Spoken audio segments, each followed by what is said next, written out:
اب آپ اس مبارک سلسلے کا 17واں حلقہ سماعت فرمائیں۔ تو آپ بڑے بڑے اصحاب رسول کو ساتھ لے کر مصر کے سفر کے لیے روانہ ہو گئے۔ 3 دن کا سفر آپ مدینہ شریف سے کر چکے تھے۔ راستے میں آپ منزل پہ اترے ہوئے تھے تاکہ رات کو آرام کریں اور پھر صبح کو سفر کریں گے۔ کہتے ہیں کہ فرعینا رجلا غلاما اسود علی بعیر، ہم نے دور سے دیکھا کہ ایک سیاہ فام غلام ہے اور اونٹ پہ ہے، اور اونٹ اتنی تیزی سے وہ چلا رہا ہے، معلوم ہوتا ہے کہ یا تو بھاگا جا رہا ہے، اس کے پیچھے کوئی ہے لگا ہوا، یا پھر اس نے کسی اہم مقام پہ پہنچنا ہے، اتنی تیزی کے ساتھ وہ جا رہا ہے۔ تو محمد بن ابی بکر نے ساتھی کو حکم دیا کہ روکو، کون ہے؟ خیر تو ہے، کیا بات، کسی مصیبت میں تو نہیں بھی جا۔ انہوں نے جب روکا تو اس نے بڑی کوشش کی، اور جب انہوں نے کہا کہ نہیں ایسے تو ہم نہیں جانے دیں گے، تم یہ بتاؤ کہاں جا رہے ہو؟ انہوں نے کہا اذهب الى والی مصر، کہ ہم مصر کے گورنر کی طرف جا رہا ہوں۔ تو انہوں نے کہا والی مصر تو یہاں موجود ہے، کہاں جا رہے ہو؟ کیونکہ اب تو حکم ہو گیا تھا نا محمد بن ابی بکر کا۔ انہوں نے کہا لا لست اريد، میں ان کو نہیں چاہتا۔ تو انہوں نے کہا اور کون ہے والی مصر؟ وہ اللہ کے بندے حضرت عثمان نے ان کو اب بنایا ہے۔ انہوں نے کہا نہیں میں تو پہلے ابن ابی سرح کے پاس جانا چاہتا ہوں۔ کیوں جانا چاہتے ہو؟ انہوں نے کہا بس کوئی خاص بات ہے۔ انہوں نے کہا کیا خاص بات ہے؟ اب وہ بتائے نہیں۔ یہی وہ سازش ہے جو یہود نے کی کہ اسی موقع سے فائدہ اٹھانے کے لیے، چونکہ وہ تو آ چکے تھے مدینہ منورہ میں، اثرات تو اندر اندر ان کے پھیلتے چلے جا رہے تھے، تو انہوں نے کہا کہ بات کیا ہے؟ اس نے کہا کہ بس میں نے کوئی پیغام دینا ہے۔ انہوں نے کہا تمہارے پاس کوئی کتاب، کوئی لکھی ہوئی آرڈر، کوئی چیز؟ انہوں نے کہا نہیں میرے پاس تو کچھ نہیں۔ انہوں نے کہا اس کی تلاشی دو، تلاشی لی گئی، کچھ نہ ملا۔ اس کے بعد کہتے ہیں کہ تھوڑی سی کوئی چھوٹی سی مشکیزہ سی پانی کی جیسے، لیکن وہ خشک ہو جاتی ہے۔ ایک آدمی نے اس کو جو یوں کیا نا تو آواز آئے اس کے اندر سے۔ انہوں نے کہا یہ کیا ہے؟ انہوں نے کہا پتہ نہیں، چھوٹی سی مشکیزہ ہے، میری مدت ہو گئی، خشک ہو گئی ہے، پانی میں اس میں ڈالا نہیں، سوکھ گئی ہے، اندر کوئی ٹکڑا ٹوٹا ہوا ہوگا، وہ کھٹکھٹتا ہوگا، میں نے تو دیکھا ہی نہیں کبھی کیا ہے اس میں۔ انہوں نے کھول کے جب نکالا تو اندر سے کاغذ نکالا ہے، وہ نلکی کے اندر بند تھا۔ میں نے کہا یہ کیا ہے؟ پہلے دور میں آپ نے دیکھا ہوگا، آج کل تو دور بدل گیا، جو اہم دستاویزات ہوتی تھیں یا لوگوں کی شہادات ہوتی تھی تو وہ ٹین کے اتنے بڑے بڑے پائپ نما چیز بنی ہوتی تھی، رول نما، اس کے اندر رکھ دیے جاتے تھے کہ وہ ٹیڑھی بھی نہ ہو، لپیٹا اندر رکھ دیا اور محفوظ بھی رہے۔ تو وہ بھی ایسی چھوٹی سی کلی تھی، اس کے اندر وہ خط تھا۔ انہوں نے جب اس کو نکالا تو حضرت عثمان کی طرف سے خط ہے اور مہر لگی ہوئی ہے، اور اس میں یہ لکھا ہوا ہے کہ محمد بن ابی بکر جو آ رہا ہے تو فقبلو کے بجائے فقتلو، اس کو قتل کر دو، اور تم اسی طرح اپنے مقام پہ رہو جیسے گورنر۔ محمد ابن ابی بکر نے سارے صحابہ کے سامنے خط رکھا، انہوں نے کہا کہ دیکھو جی یہ خط ہے عثمان کا۔ انہوں نے کہا یہ تو نہیں ہو سکتا۔ انہوں نے کہا خط آپ کے سامنے ہے، وہ حضرت عثمان کے سامنے ہے، ہمیں آرڈر دیتے ہیں کہ آپ کو گورنر بنا کے بھیجا جائے اور پروٹوکول دیا جائے، فقبلو ہو، عزمو ہو، وقرو ہو، اور ادھر کہتے ہیں فقتلو ہو، قتل کر دو۔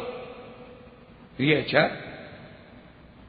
اب محمد ابن ابی بکر جوش میں آئے اور صحابہ بھی ساتھ واپس جوش میں آئے، اس غلام اسود کو بھی پکڑا، ساتھ لائے، اور سیدنا علی رضی اللہ تعالی عنہ، حضرت سعد، حضرت زبیر، حضرت طلحہ، بڑے بڑے جلیل القدر سارے صحابہ کو جمع کیا۔ انہوں نے کہا کمال ہو گیا، غضب ہو گیا حضرت علی کہ حضرت عثمان نے یہ کیا کیا کہ سیدنا عثمان غنی ذی النورین، داماد نبی اور خلیفہ ثالث رضی اللہ تعالی عنہ وارضاہ، انہوں نے یہ کیا کیا کہ ہمیں آرڈر دیتے ہیں کہ آپ کو گورنر بنایا جاتا ہے، اور اگلے گورنر کو حکم دیتے ہیں کہ فقبلو ہو، اس میرے آرڈر کو فوراً قبول کرو، اور دوسرے کو کہتے ہیں کہ فقتلو ہو، اس کو قتل کر دو۔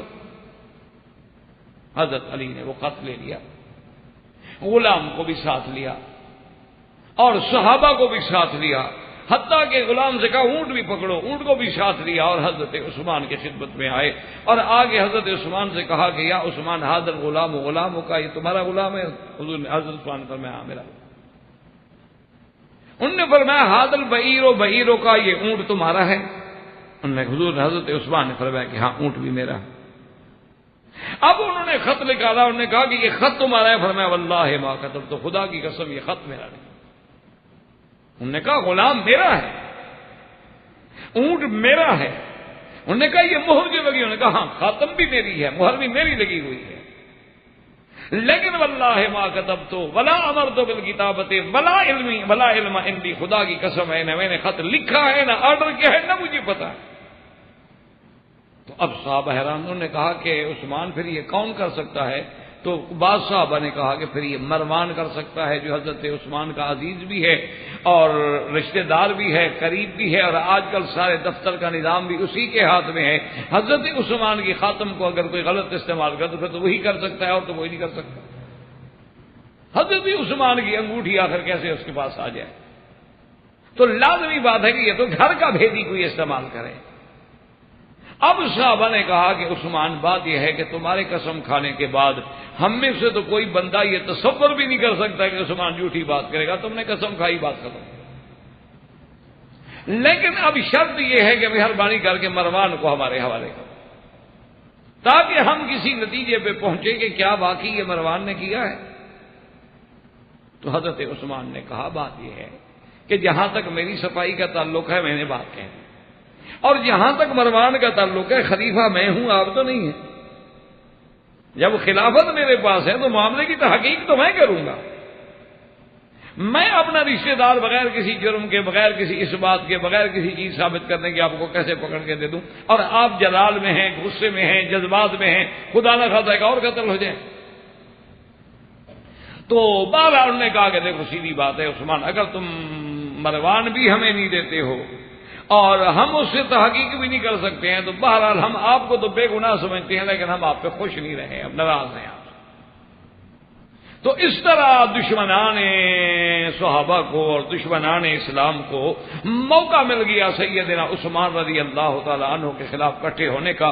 وہ یہودی سبائی جو ٹولہ تھا انہوں نے جناب اب بھڑکایا اندر اندر کہ عثمان نے یہ کیا، اور جی مروان نے بھی کیا ہو تو پھر بھی تو عثمان نے کیا نا، جی ان کا ہی تو آخر وہ جو ہے سیکٹری ہے، ان کا جو ہے وہ ADC ہے، اس نے کیا ہے تو وہ حضرت عثمان کے منشے کے بغیر کیسے ہو سکتا ہے؟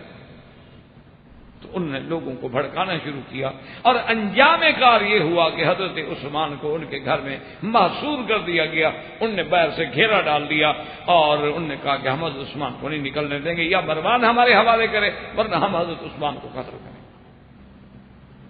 اور محمد ابن ابی بکر بھی ان کے ساتھ ہے، کیونکہ محمد ابن ابی بکر ہی کا تو معاملہ تھا، اور یہ معاملہ کتنے بڑے سے بڑے آدمی کے بارے میں ہو جائے تو اس سے بھی خطا ہو سکتی ہے کہ اسے کہا جائے کہ آپ کو گورنر بناتے ہیں اور پیچھے آرڈر بھیجا جائے کہ آپ کو قتل کر دیا جائے، تو کون معاف کرے گا؟ اور وہ چھوٹا آدمی نہیں، وہ بھی تو ابی بکر کا بیٹا ہے۔ اب جب محاصرہ شروع ہوا تو ان لوگوں نے سیدنا عثمان رضی اللہ تعالیٰ عنہ کے گھر کا اس قدر شدت سے محاصرہ کیا کہ باہر کا کوئی آدمی اندر نہیں جا سکتا، اندر کا کوئی آدمی باہر نہیں نکل سکتا۔ اور انہوں نے حتیٰ کہ صحیح روایات میں موجود ہے، حضرت حسین کے بارے میں جو روایات ہیں نا پانی بند ہونے کی، ان کا تو کوئی دلیل ہی نہیں ہے، کوئی ثبوت ہی نہیں، کوئی سند ہی نہیں ملتی، اللہ کے روایات ہیں سب کتب سابقہ کی، اللہ عالم، لیکن حضرت عثمان کا تو روایات صحیحہ سے ثابت ہے کہ آپ کا پانی بند کر دیا گیا۔ اسی لیے ایک دن حضرت عثمان رضی اللہ تعالیٰ عنہ نے اپنے گھر کی دیوار سے جھانکا تو باہر صحابہ بھی تھے اور لوگ بھی تھے، تو آپ نے فرمایا حل فیکم طلحہ، چپ۔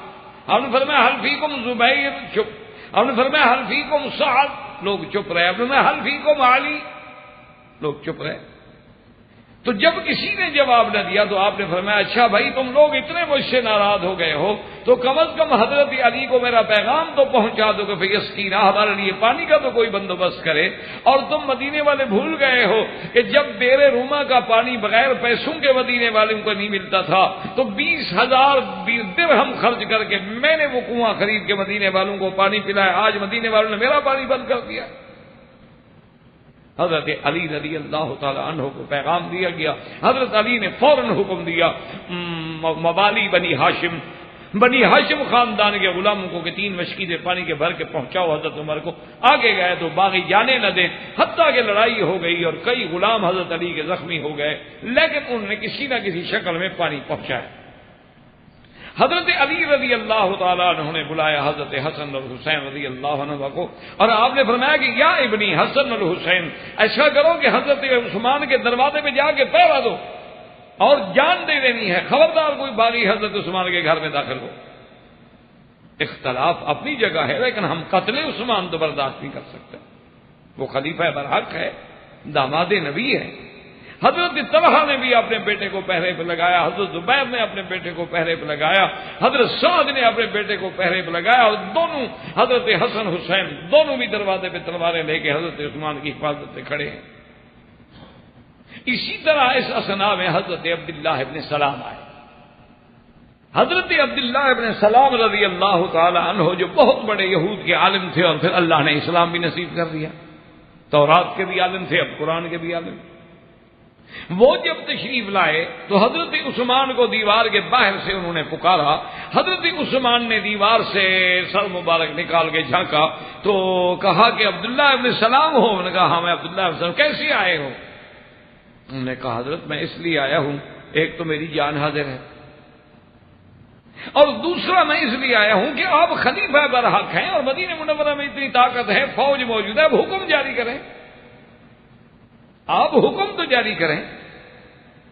یہ کیا بات ہوئی کہ 150 آدمی نے یرغمال بنا رکھا ہے پورے مدینے کو کہ خلیفہ رسول محصور ہے، گھر میں بند ہے، وہ مسجد میں نہیں آ رہے، نمازیں نہیں پڑھا رہے، ان کو گھر میں بند رکھا ہوا، کل 150 بندہ ہے سارا، آپ حکم جاری کریں، مدینے میں فوج موجود ہے۔ اور اگر آپ یہ بھی نہیں کرنا چاہتے ہیں تو پھر کم از کم آپ ایسا کریں کہ ہم ایسے حالات پیدا کر دیتے ہیں کہ آپ صحیح دروازے کے بجائے دوسرے دروازے سے نکل کے مکہ شریف چلے جائیں۔ آپ مکہ جائیں گے تو پھر بھی آپ پر کوئی حملہ نہیں کر سکتا، اور اگر آپ مکہ شریف نہیں جانے چاہتے ہیں تو آپ شام چلے جائیں، وہاں تو ویسے بھی حضرت معاویہ رضی اللہ تعالیٰ عنہ کا اثر ہے۔ تو حضرت عثمان کو اسکرائے، کہا کہ عبداللہ ابن سلام تمہارے مشورے کا شکریہ، مکہ تو میں ایسے نہیں جانا چاہتا کہ مکے سے تو ہجرت کر کے آیا تھا، اب اپنی ہجرت کو نقصان پہنچاؤں، مکہ کیسے جاؤں، مکہ چھوڑ کے تو میں مدینے آیا۔ آپ جو کہتے ہیں کہ شام چلا جاؤں، وہاں میری سلطنت ہے، حضرت معاویہ میرے وہاں ساتھ ہیں، تو میں مدینہ چھوڑ کے شام کو مدینے پہ کیسے ترجیح دوں؟ تیسری بات یہ ہے کہ آپ کہتے ہیں کہ آرڈر جاری کر دیں ان باغیوں کو پکڑنے کے لیے، باغی مجھے قتل کرنا چاہتے ہیں اور تو ان کا کوئی مطالبہ نہیں ہے نا، تو میں نہیں چاہتا کہ میری وجہ سے محمد مدنی کے شہر میں خون بہہ جائے، کہ جب میں آرڈر کروں گا آخر 150 بندہ وہ بھی تو لڑے گا نا، میری فوج بھی لڑے گی تو کچھ لوگ تو مارے جائیں گے، اور اس خون بہانے کی ذمہ داری مجھ پہ آ جائے کہ میں حضور صلی اللہ علیہ وسلم کے شہر میں خون بہانے والا بنوں، مجھے یہ قبول نہیں ہے۔ زیادہ سے زیادہ باغیوں کو میری جان کی ضرورت ہے تو میری جان اللہ کے لیے حاضر، اگر وہ غلط فہمی میں مبتلا ہو گئے ہیں تو اللہ کی مرضی۔ وہ چلے گئے، دوسرے دن ایک اور صحابی گیا، انہوں نے کہا عثمان آپ کیا کر رہے ہیں؟ آپ اتنا مظلوم کی حیثیت میں، محصور کی حیثیت میں زندگی گزار رہے ہیں، آپ کی فوجیں قبرص اور قسطنطینیہ اور اندرس فتح کر رہی ہیں، اور آپ مدینہ الرسول میں اتنے مجبور ہیں، آپ حکم تو کریں۔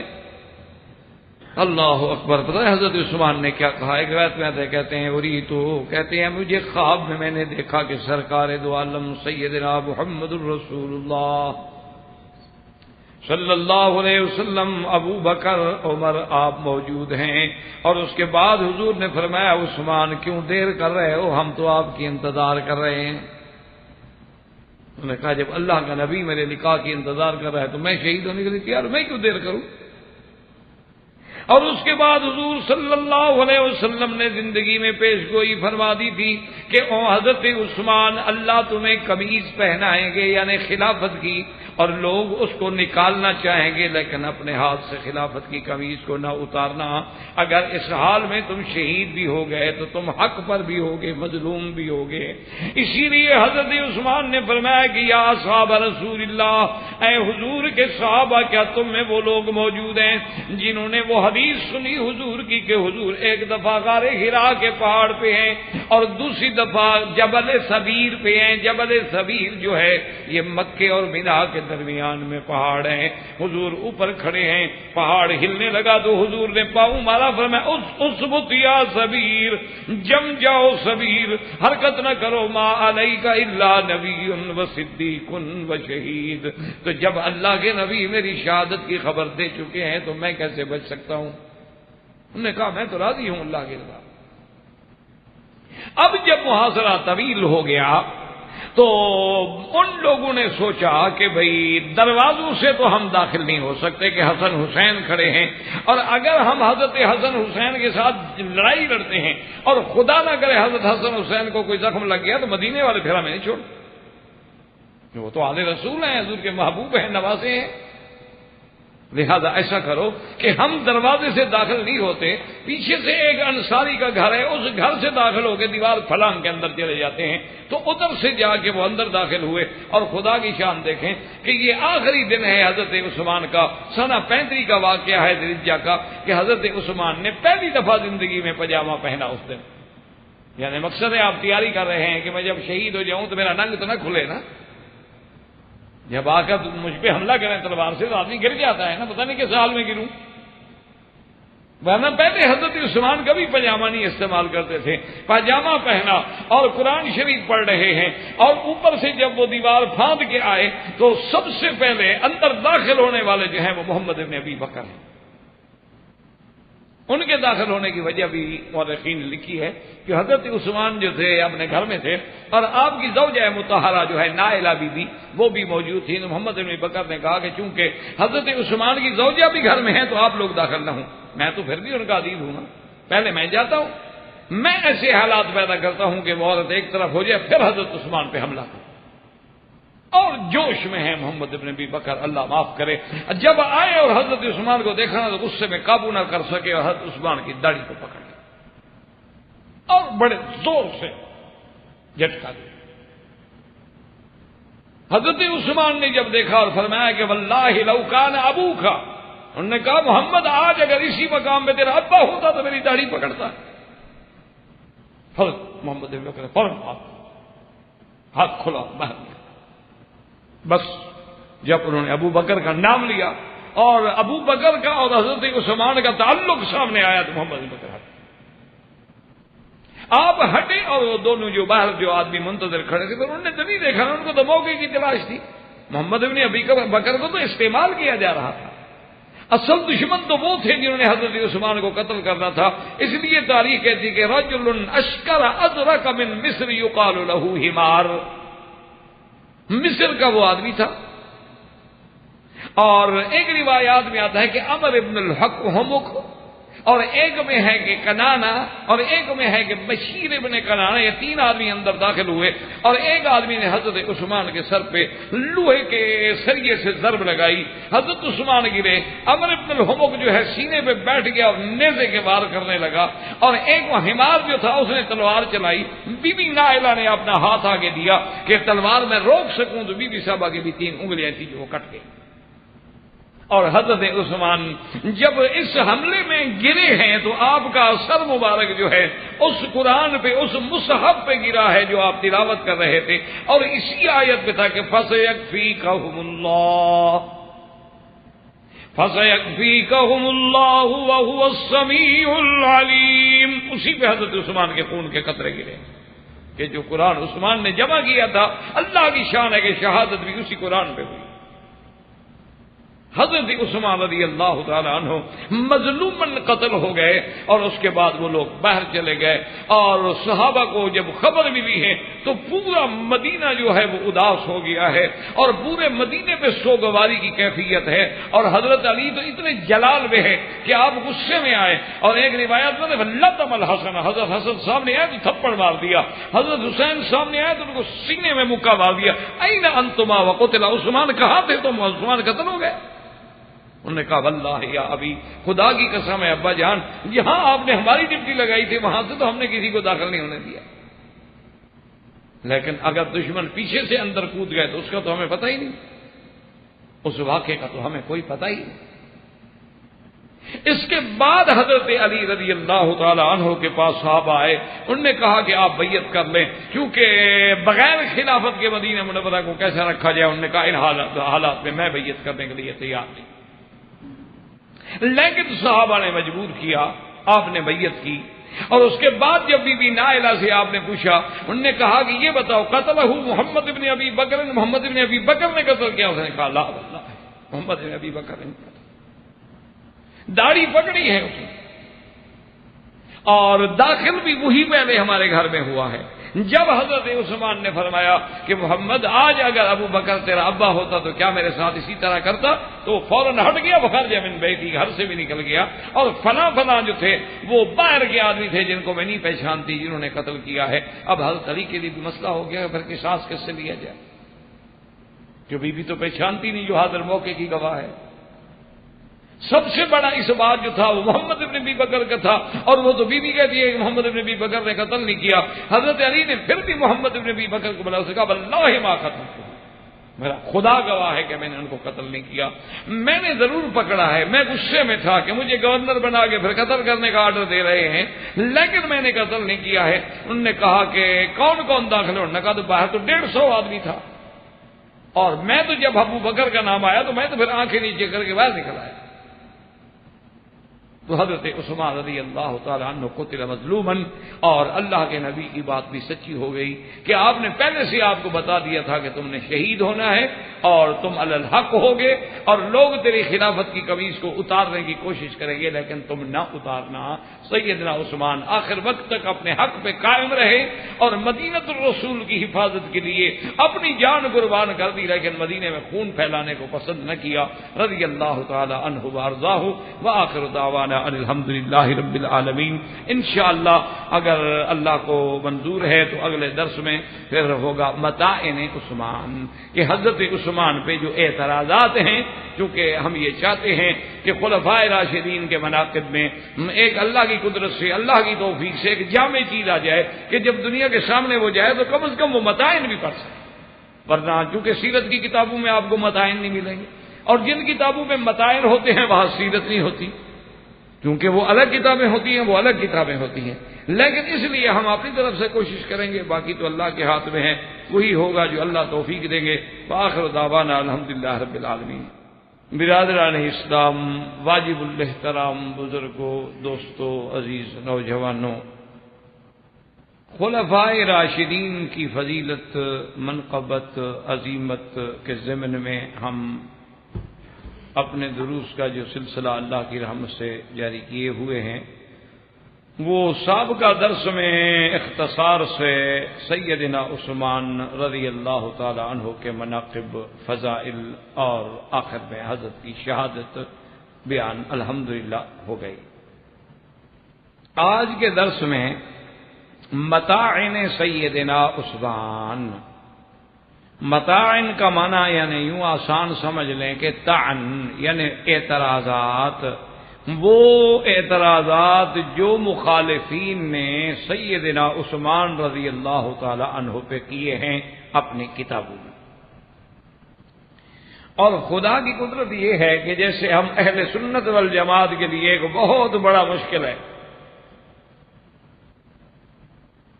کہ ہم اہل سنت والجماعت کا عقیدہ رکھنے والے الحمدللہ صحابہ کے بھی غلام، اہل بیت کے بھی غلام، ہمارے دلوں میں جیسے اصحاب رسول کا، خلفائے راشدین کا اکرام و احترام ہے، اسی طرح سیدنا علی، اولاد علی، سیدنا حسن، سیدنا حسین، سیدہ فاطمہ، ان کی اولاد، ان کی ذریات، ان کے خاندان کا بھی احترام کہ وہ اہل بیت رسول ہیں۔ اسی لیے اب ہمارا جو مشکل مسئلہ ہے اس کو آپ ذہن میں رکھیں، وہ یہ ہے کہ ایک طرف تو ہم پر وہ لوگ اعتراض کرتے ہیں جن کو اہل بیت سے محبت میں غلب ہے اور صحابہ سے اختلاف ہے، یعنی روافض ہو گئے، شیعہ حضرات ہو گئے، اور دوسری طرف ہمارے لیے مشکل ہوتی ہے کہ وہ نواسب جو اعتراض کرتے ہیں، خوارج جو اہل بیت کے دشمن ہیں، وہ صحابہ کو مانتے ہیں لیکن اہل بیت کے دشمن ہیں، حضرت علی کے دشمن ہیں، اولاد علی کے دشمن ہیں، حسنین کے دشمن ہیں، تو وہ بھی اعتراض کرتے ہیں۔ تو اہل سنت کو تو دونوں کے تیروں کا جواب دینا ہوتا، کیونکہ ہم جو دونوں کو مانتے ہیں، ہم جیسے صحابہ کو مانتے ہیں ویسے اہل بیت کو مانتے ہیں۔ اب صحابہ پہ کوئی اعتراض کرے کہ چلو شالی کرے تب بھی ہمیں جواب دینا ہے، اور اگر خدا نہ خواستہ اللہ نہ کرے کوئی اہل بیت رسول پہ حملہ کرے تب بھی ہم نے جواب دینا ہے۔ تو اس لیے متاعن بھی دونوں طرف سے ہوتے ہیں۔ تو بہرحال مختصراً ہم ان ابواب کو انشاءاللہ پورا کرنے کی کوشش کریں گے، چونکہ آگے رمضان المبارک قریب ہے اور ہمارے حضرات جو اس کو ترتیب دے رہے ہیں ان کو اسی لیے اس میں کچھ جلدی بھی ہوتی ہے کہ اگر رمضان آ گیا تو مسئلہ یہ ہے کہ پھر تو حج تک درس، اس کے بعد انشاءاللہ جا کے پھر حالات ہوتے ہیں۔ تو بہرحال متاعن عثمان میں سب سے بڑا تان جو کرتے ہیں، جن کا ان کی کتابوں میں ذکر ہے اور جس کو انہوں نے لوگوں کے ذہن میں بٹھایا ہے کہ سیدنا عثمان جنگ بدر میں غائب، اور جنگ بدر کی جو فضیلت ہے آپ پڑھ چکے سن چکے الحمدللہ، اصحاب بدر کا مقام، اور قرآن میں وَلَقَدْ نَصَرَكُمُ اللَّهُ بِبَدْرٍ، اور اللہ کا اس دن کو یوم الفرقان کہنا، اور پھر حضور صلی اللہ علیہ وسلم کی اتنی بڑی خوشخبری دینا۔ اللہ کے نبی نے فرمایا کہ ان اللہ اطلع الی اہل بدر، اللہ نے بدر والوں کی طرف خود دیکھ کے فرمایا ہے کہ اعملوا ما شئتم فانی قد غفرت لکم، جاؤ جو مرضی آئے کرو، میں سب تمہارے گناہ معاف کر دیے۔ تو یہ ایک بڑا اعزاز ہے۔ تو وہ کہتے ہیں کہ اصحاب بدر ہونے کا جو اعزاز ہے، اور سب سے پہلا غزوہ اول غزوہ فی الاسلام ہے، حضرت عثمان تو اس میں بھی غائب ہو گئے۔ تو جو آدمی حضور کے ساتھ پہلے غزوے میں بھی نہیں گیا تو حضور کا خلیفہ کیسے بن گیا؟ تو اس کو یعنی وہ اس انداز میں پیش کرتے ہیں۔ تو اصل بات یہ ہے کہ سمجھیں، پہلی بات تو یہ ہوتی ہے، ایک بات یاد رکھیں کہ یہ کس قرآن کی آیت میں یا حدیث میں لکھا ہوا ہے کہ مسلمان صرف وہی ہوگا جو سارے غزوات میں جا کے جہاد کرے؟ اگر ہم یہ مثلا کلیہ مان لیں شیعہ حضرات کا، تو ہم جتنے دنیا میں جی رہے ہیں ہم میں سے کتنے لوگ پھر مسلمان ہیں؟ ہم نے کتنے جہاد کیے ہیں؟ پہلے اصولی طور پر اعتراض کا کوئی بنیاد تو سمجھے نا، کہ بھی اگر ہر بندے کا ہر جہاد میں جانا ضروری ہے تو پھر تو کوئی بھی نہیں بچتا۔ اور اسی طرح یعنی آپ یہ دیکھیں کہ کتنے صحابہ ہیں جن کو حضور صلی اللہ علیہ وسلم کے ساتھ غزوات میں جانے کا موقع ہی نہیں ملا، ایک غزوے میں بھی وہ نہیں گئے۔ اچھا، کتنے اہل بیت رسول کے افراد ہیں جو حضور کے ساتھ غزوات میں نہیں گئے؟ تو اس سے ان کی شان میں کیا کمی آ جائے؟ پہلے تو ایک اصولی بات سمجھو کہ بھی اگر کسی غزوے میں کوئی صحابی کسی بنا پہ نہیں جا سکا تو مانا یہ ہوگا زیادہ سے زیادہ آپ یہ کہہ لیں گے کہ اس کو وہ فضیلت نہ ملی، وہ ثواب نہ ملا، وہ اجر و مثوبت نہ ملی، لیکن اس کا کوئی جرم تو نہیں ہو گیا نہ جانا۔ ایک دوسری بات یہ ہے کہ ہاں وہ یہ کہتے ہیں کہ جی جرم تو ہے، حضرت کعب ابن مالک پہ پھر حضور کیوں ناراض ہوئے؟ تو بات یہ ہے کہ جہاں اللہ کا نبی حکم دے اور آپ نہ جائیں پھر تو جرم ہے۔ بات کو سمجھیے، جیسے کہ غزوہ تبوک میں حضور صلی اللہ علیہ وسلم نے حکم دیا سب کو، پھر صحابہ جو پیچھے رہ گئے تو ان کے لیے حضور ناراض ہوئے، اور جب تک اللہ کی طرف سے منظوری نہ آئی حضور نے ان کی توبہ قبول نہ فرمائی۔ وہ تو تعمیل حکم میں انہوں نے تساہل کیا ہے، بدر میں تو حضور کا ارادہ ہی نہیں ہے غزوے کا۔ بدر کی بات تو صرف اتنا تھی کہ حضور صلی اللہ علیہ وسلم کو خبر ملی کہ ابو سفیان ایک تجارتی قافلے کے ساتھ اسی راستے سے شام سے مدینے کے قریب ہوتے ہوتے مکہ جا رہا ہے، اور اس قافلے میں تمام مکے والوں کا مال شامل ہے، اور اس قافلے میں کوئی قریش کا بچہ نہیں جس نے پیسہ نہیں ڈالا ہے، اور اس کا مقصد یہ ہے کہ اس تجارتی سامان کو بیچنے کے بعد ہم حضور پہ حملہ کریں۔ تو گویا وہ صرف تجارتی قافلہ نہیں تھا بلکہ اگلی جنگ لڑنے کے لیے تیاری کا سامان بھی تھا۔ تو حضور نے حکم دے دیا کہ اچھا ہے کہ ان کے قافلے کو کاٹ دو تاکہ نہ اتنا طاقت آئے اور نہ مسلمانوں پہ حملہ کریں، کیونکہ آج کل سب سے بڑی طاقت تو دولت ہے، پیسہ۔ تو اب غزوے کا تو مسئلہ ہی نہیں، یہ تو راستے میں جب حضور صلی اللہ علیہ وسلم تشریف لے گئے، اللہ تبارک و تعالیٰ کی تقدیر کو یہی منظور تھا کہ ابو سفیان نے آدمی بھیجے، ابو جہل جنگ کے لیے تیار ہو کے نکل پڑا، ابو سفیان کا قافلہ نکل گیا، لیکن اللہ نے دونوں کو ٹکرا دیا۔ تو اب وہاں جا کے غزوہ ہو گیا، ورنہ مدینے سے نکلتے وقت تو غزوہ ہی نہیں۔ اور دوسری بات یہ یاد رکھیں کہ عثمان کو تو اللہ نے وہ شان دی ہے کہ سیدنا عثمان رضی اللہ تعالی عنہ اسی غزوہ بدر کے لیے بھی تیار ہوئے، حضور کے لیے ساتھ جانے کے لیے حاضر ہو گئے۔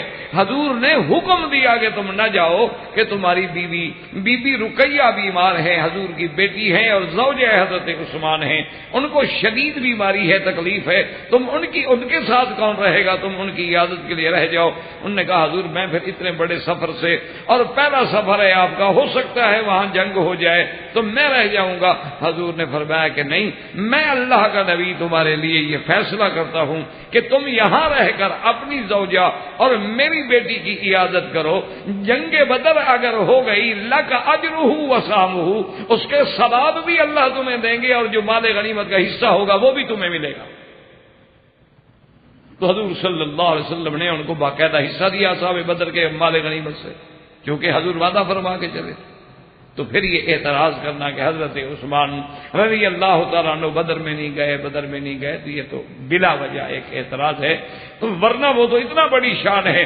اچھا خدا کی شان دیکھیں، مدینہ منورہ میں اسی دن خبر پہنچی جنگ بدر میں کامیابی کی جس دن بی بی رقیہ فوت ہو گئی، بی بی رقیہ کی وفات رضی اللہ تعالی عنہا۔ تو لہذا یہ طعن جو ہے حقیقتاً اس کی کوئی حقیقت بھی نہیں ہے، یہ تو محض ایک بربنائے بغض ہے۔ اور جب آدمی بغض کی، یعنی آپ دیکھیں نا، اگر آپ سرخ رنگ کا شیشہ لگا لیں اینک میں تو سارا ملک سرخ ہی نظر آئے، اور اسی وقت آپ شیشہ سبز بدل لیں تو پھر سب کوئی آپ کو سبز نظر آئے۔ تو یہ طعن جو ہے اس کی بھی کوئی حقیقت نہیں۔ اب اسی طرح دوسرا طعن، دوسرا اعتراض جو سیدنا عثمان کے ذمہ لگایا جاتا ہے وہ یہ ہے، وہ کہتے ہیں کہ جی حضور صلی اللہ علیہ وسلم کی حدیث مبارک ہے کہ جنگ کے میدان میں پیٹھ دے کے بھاگ جانا جو ہے یہ گناہ کبیرہ ہے۔ بالکل تولی عن الذهب جو ہے، یعنی جنگ میں آدمی بھاگ جائے، ہاں ایک ہوتا ہے کہ پیچھے ہٹ گیا ہے تاکہ پھر حملہ کروں، جنگی چال ہے تو وہ جرم نہیں ہوتا۔ ایک یہ ہے کہ ہم کمزور تھے، طاقت نہیں تھی، ہم ہٹ گئے کہ چلو بھی ہم جائیں واپس آ کے تیاری کر کے دشمن سے حملہ کریں، تو وہ بھی بھاگنا نہیں ہوتا۔ بھاگنا یہ ہوتا ہے کہ ہم میدان میں ہیں، اور یہ بھی یاد رکھیں کہ ایک کا مقابلہ دو سے ہو۔ ان یکم منکم الف یغلبوا الفین، اب یہ تو نہیں کہ ایک کا مقابلہ 1000 سے 10,000 سے ہو۔ اگر ایک کے مقابلے پر 2 سے زیادہ لوگ آ گئے اور ہم پیچھے ہٹ گئے تو پھر بھی گناہ نہیں ہوتا۔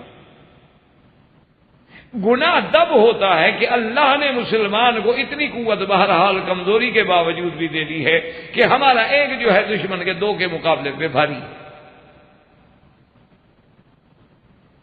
تو اب وہ اعتراض کرتے ہیں کہ جب سیدنا عثمان رضی اللہ تعالیٰ عنہ جنگ احد میں بھاگ گئے تو گناہ کبیرہ کے مرتکب ہو گئے، اور جب آدمی گناہ کبیرہ کا مرتکب ہو جائے نعوذ باللہ تو وہ تو فاسقین میں ہو جاتا ہے، اور پھر وہ خلفائے راشدین میں کیسے شمار ہوگا۔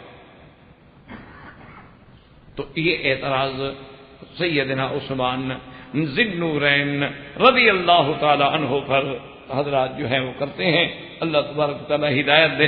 اچھا اس بات کی حقیقت جو ہے وہ یہ ہے، آپ کو الحمدللہ سیرت النبی کے بعض دروس اگر آپ کے کچھ ذہن میں ہوں گے تو جنگ احد بھی تھوڑی بہت ذہن میں ہوگی۔ اصل بات یہ تھی کہ جنگ احد جو ہے یہ ایک اتنا بڑا ابتلا ہے، اتنا بڑا اختبار ہے، اتنا بڑا امتحان ہے کہ جب یہ بات شہرت پکڑ گئی کہ حضور پاک شہید ہو گئے،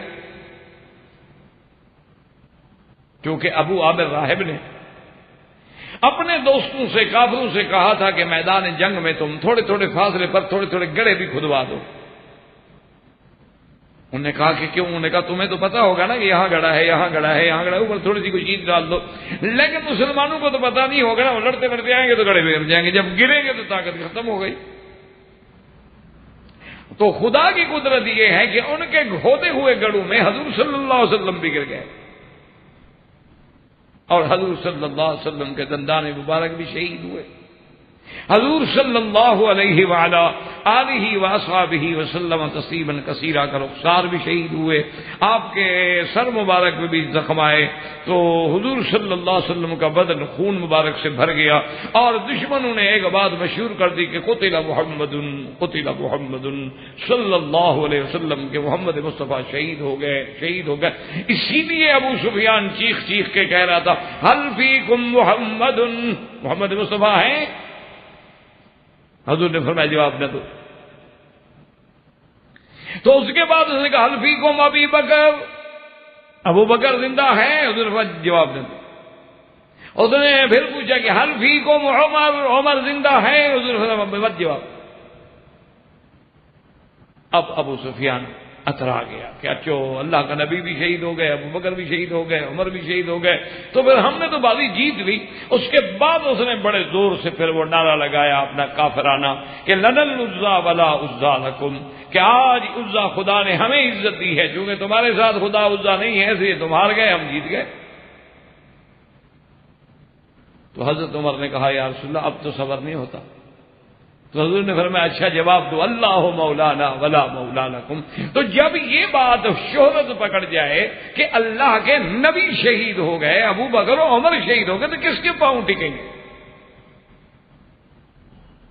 جس وقت آدمی کا صرف بادشاہ نہیں بلکہ محمد مصطفیٰ صلی اللہ علیہ وسلم جو دین کے بھی بادشاہ، دنیا کے بھی بادشاہ، اور جن کو اللہ تبارک و تعالی نے سید الاولین والآخرین بنایا ہے اور خاتم النبیین بنایا ہے، اور اس کے بارے میں صحابہ یہ سن لیں کہ حضور شہید ہو گئے، تو کیا خیال ہے آپ کو ان کے ذہن پہ کیا گزری ہو؟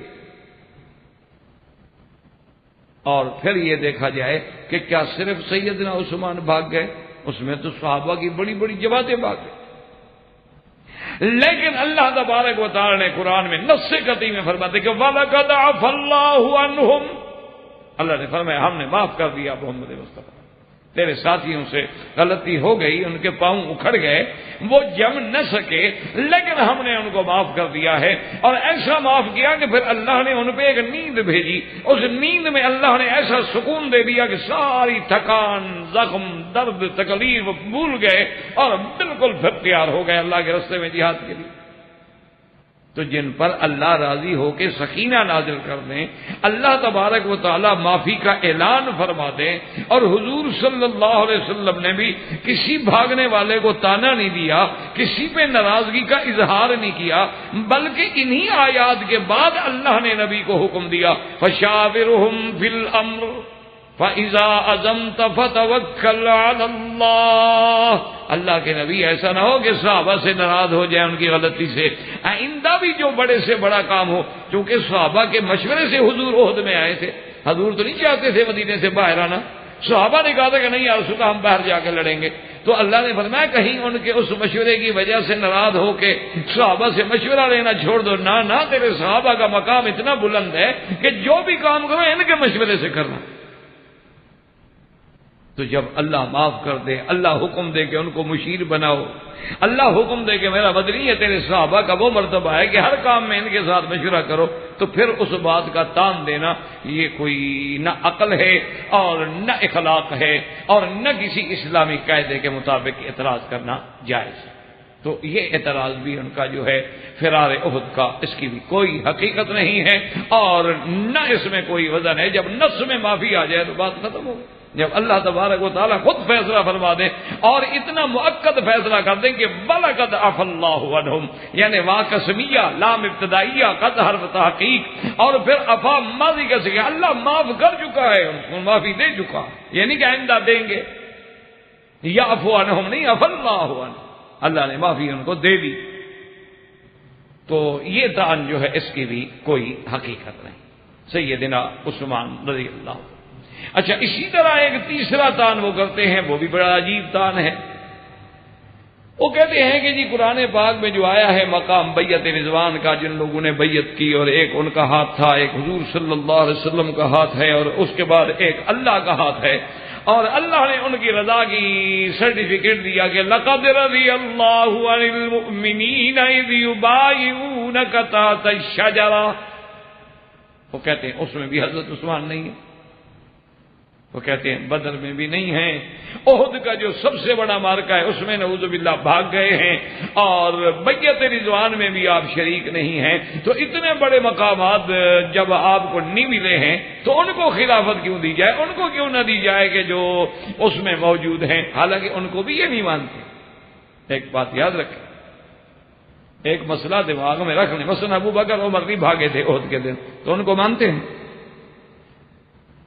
حضرت ابو بکر اور حضرت عمر احد والے دن ثابت رہے، جس کو دشمن بھی مانتا ہے دوست بھی مانتا ہے کہ وہ نہیں بھاگے، جب وہ نہیں بھاگے تو ان کو مان لیا انہوں نے۔ اصل بات تو یہ ہے کہ جہاں جس پہ اعتراض کا موقع ملے، ورنہ نہ ان کو بیعت رضوان کی کوئی اہمیت ہے، نہ مقام بدر کی کوئی اہمیت ہے، نہ ان کے لیے احد کوئی مسئلہ ہے، ان کے لیے تو صرف وہی مسئلہ ہے کہ جہاں موقع ملے اعتراض کرنا ہے۔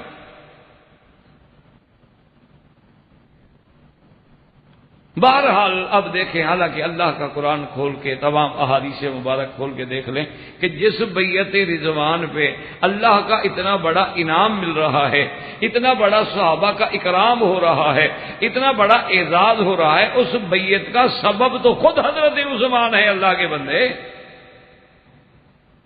وہ تو حضرت عثمان کے لیے ہی تو بیعت نہیں جا رہی ہے کہ حضرت عثمان مکہ مکرمہ گئے، صحابہ نے آپ کو اطلاع پہنچی، کسی نے خبر اڑا دی، کیونکہ اصل بات تو اتنی تھی نا کہ حضور حدیبیہ کے مقام پہ تھے اور کافروں کی لشکر جو ہے حد حرم کے اندر تھا، درمیان میں تو تھوڑا سا چند فرلانگ کا فاصلہ تھا، یہاں ان کی فوجی ہیں اور وہاں 1400 صحابہ، تو کسی نے اڑا دی کہ حضرت عثمان شہید ہو گئے۔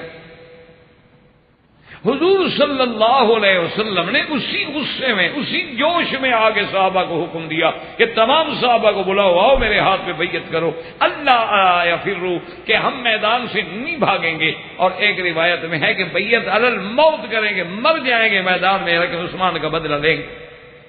یہ بیعت تو عثمان کے لیے اللہ کے بندے ہو رہی ہے، یعنی جس کے لیے یہ سارا سٹیج سجایا گیا ہے، جس کے لیے اللہ کے قدرت کے ساتھ یہ سارا نظام بنا ہے، تم اسی کو نہ مانو تو یہ کوئی بات ہے کہ بوٹا بوٹا پتا پتا حال ہمارا جانے ہے، اور جانے نہ جانے گل ہی نہ جانے باغ تو سارا جانے، یہ کیا بات ہے؟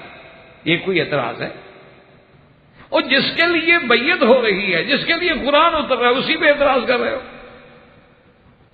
اچھا، اور خدا کی شان دیکھو، اللہ پاک کو جو منظور تھا نا، اللہ تو جانتے تھے نا ایسے لوگ پیدا ہوں گے جو حضرت عثمان باحیا کو بھی معاف نہیں کریں گے، یعنی جس سے اللہ کے فرشتے بھی حیا کریں، ایسے لوگ بھی پیدا ہو جائیں گے کہ جو حضرت عثمان، یعنی الذی یستحیی منہ الملائکہ، جس سے اللہ کے فرشتے حیا کریں اس کا بھی حیا نہ کریں۔ اسی لیے کبھی زندگی میں یعنی ایسے واقعات کم آئے ہیں۔ آپ دیکھیں کہ عبداللہ ابن ابی کا جنازہ پڑھنے کے لیے حضور تیار ہو گئے، صرف تیار نہیں، جنازہ پڑھ دیا، لیکن ایک آدمی کا جنازہ آیا، حضور صلی اللہ علیہ وسلم کو خبر دی گئی کہ حضور فلاں کا جنازہ آ گیا ہے اور جنازہ تیار ہے، میں صلی علیکم علیہ، تم پڑھ لو نماز۔ حضور نہ آئے۔ اس کے بعد یہ بڑی عجیب بات تھی کہ اللہ کا نبی موجود ہو، اطلاع دی جائے اور پھر جنازے پہ نہ آئے، تو بعد میں صحابہ نے پوچھا کہ یا رسول اللہ یہ تو بہت کم ہم نے دیکھا ہے۔ آپ نے فرمایا انہ یبغض عثمان، یہ میرے عثمان کے ساتھ بغض رکھتا تھا، میں محمد اس کا جنازہ پڑھنے کے لیے تیار نہیں۔ انہ یبغض عثمان، اللہ کا نبی اس کا جنازہ نہیں پڑھتے کہ عثمان سے بغض رکھے اور میں کہوں اللہ مغفر لہ، یہ نہ ہو بھائی، میں اس کے لیے بخشش مانگوں۔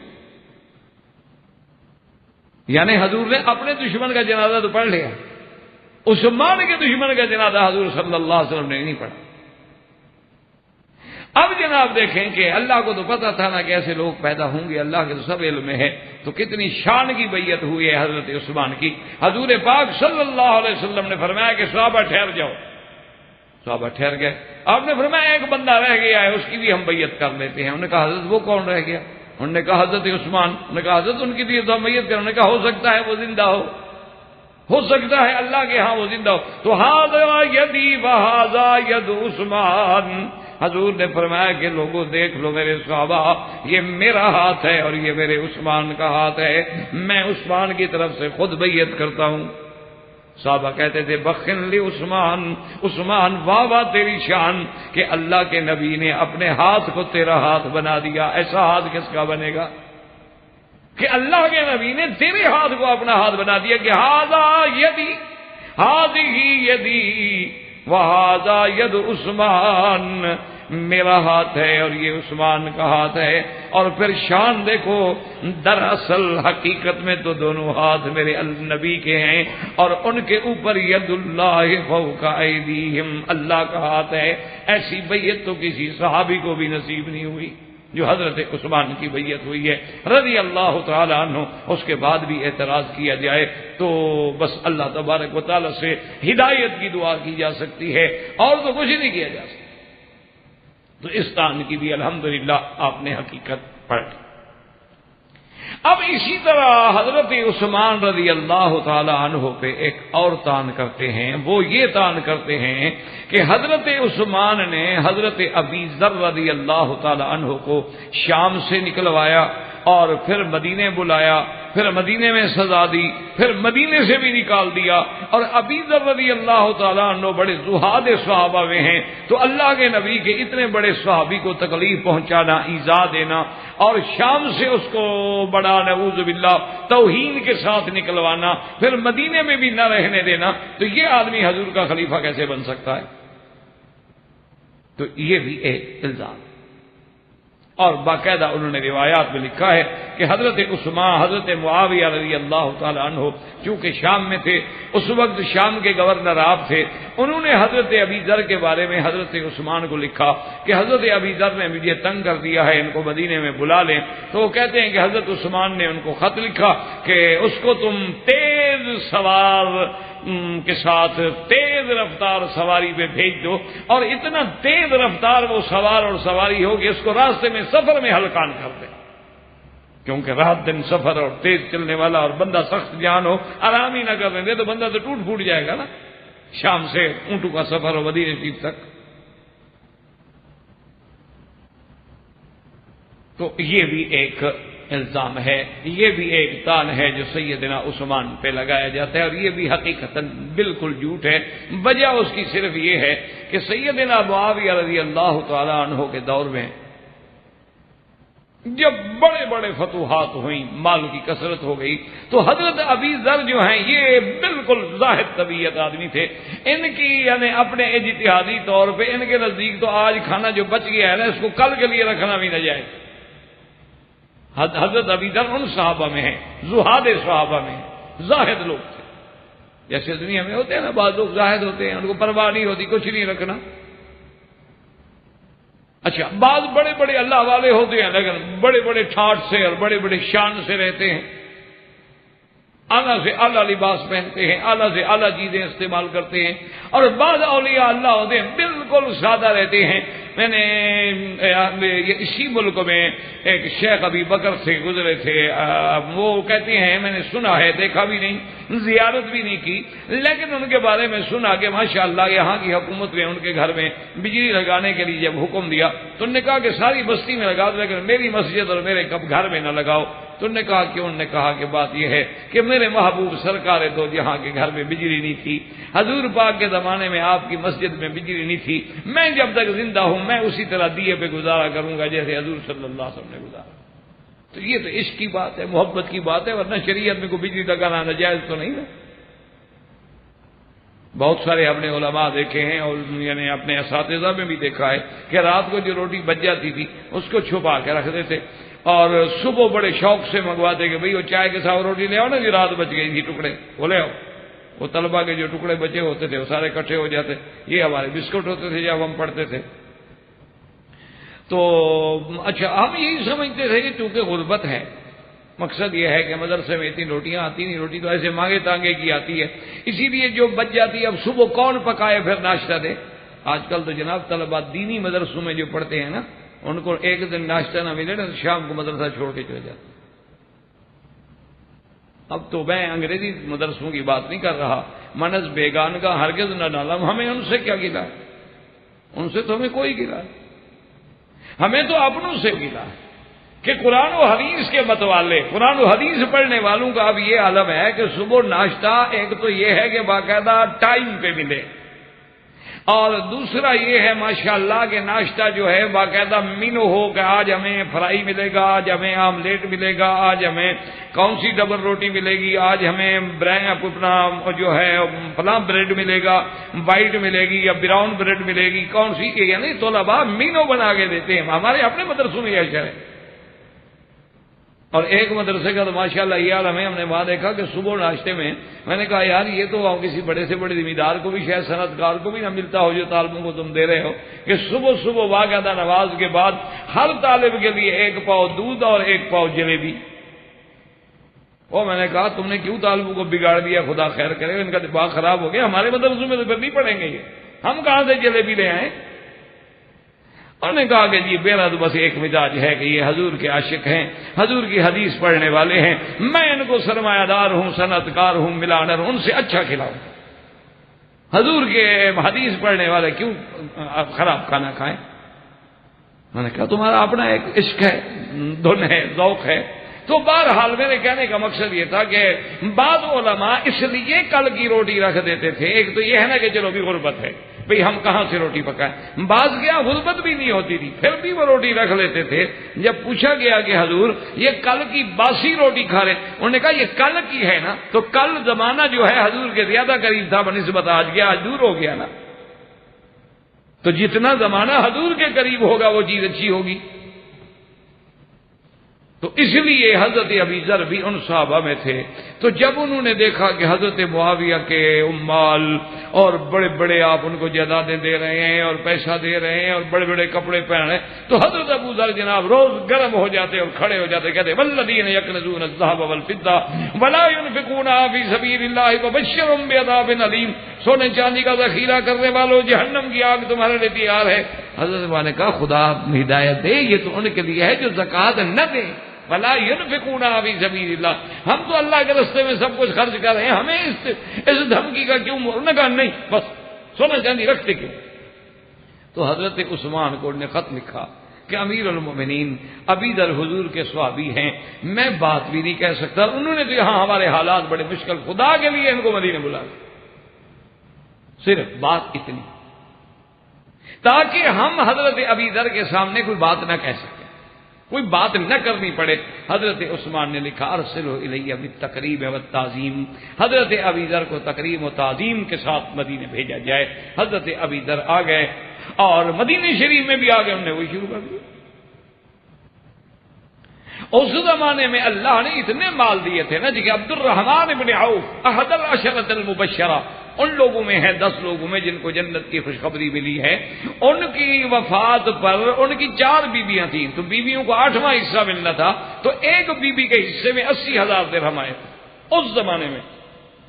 یہ تو 8واں حصہ تھا، 8ویں حصے کا پھر 4تھا حصہ، کیونکہ 8واں حصہ نکال کے 4 بیویوں میں تقسیم کرنا تھا نا. تو 8ویں حصے میں سے پھر 4تھا حصہ جو نکالا گیا تو 80,000 درہم. جب اتنا پیسہ آئے گا تو صاف ظاہر ہے کہ تبدیلی تو آئے گی. لیکن حضرت ابی ذر گرم ہو جاتے. تو ایک دن حضرت کعب احبار نے آ کے کہا، انہوں نے کہا حضور مہربانی فرمائیں، یہ جو آپ فتویٰ دیتے ہیں کہ دوسرا جوڑا رکھنا بھی حرام ہے اور روٹی کل کے لیے رکھنی حرام ہے، ایسا نہ کریں، مہربانی کریں. ہر آدمی اس مقام پہ نہیں پہنچ سکتا جو آپ کا مقام ہے. تو ابی ذر اتنے غصے میں تھے کہ سوٹی لے کے ان کو مارنے کے لیے اٹھ کھڑے. ایک دفعہ حضرت بلال نے بات کی تو حضرت سوٹی لے کے دوڑ پڑے. یعنی جذبات بھی تھے، جلالی بھی تھے. تو حضرت عثمان رضی اللہ تعالیٰ عنہ نے عرض کیا، انہوں نے کہا کہ حضرت مہربانی کریں، اس طرح تو روز مدینے کی مسجد میں شور ہوتا ہے.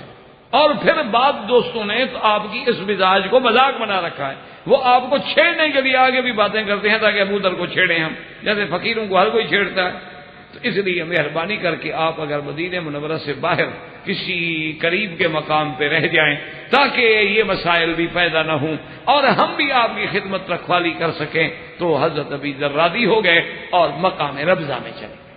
مقام ربضہ جو ہے یہ مدینہ منورہ سے باہر.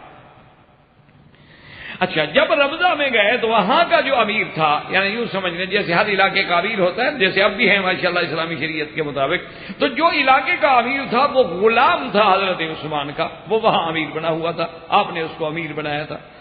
تو جب حضرت ابی ذر رضی اللہ تعالی عنہ مقام ربضہ میں پہنچے تو نماز کا جب وقت آیا اور آپ مسجد میں گئے تو حضرت عثمان کا جو نائب ہے، امیر ہے، گورنر ہے، وہ غلام ہے، اس نے دیکھا ابھی ذر تو ہٹ گیا، انہوں نے کہا ابا ذر آپ آئے مصلی پہ، آپ کا مقام ہے، آپ کے ہوتے ہوئے میں کیسے نماز پڑھا سکتا ہوں؟